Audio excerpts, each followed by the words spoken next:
The Republicans' draft tax bill didn't include some of Trump's biggest promises, like no tax on tips. However, on Monday, the chairman of the House of Ways and Means Committee submitted an amendment regarding these tax issues. Here's what they're proposing. They're saying income derived from tips would be temporarily deductible.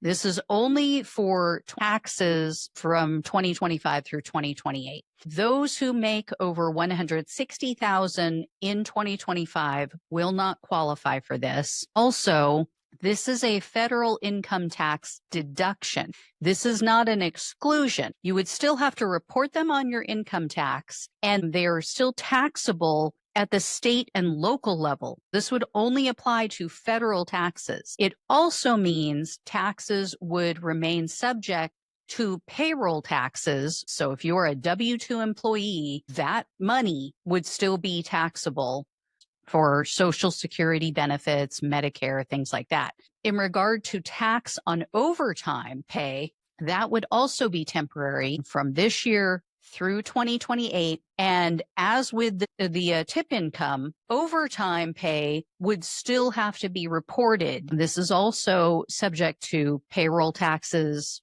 Social Security, Medicare. And here is the big pain in the ass with these two changes. You are not eligible for any of the tip or overtime tax deductions unless you itemize your taxes. So now you're having to put out money to itemize your deductions.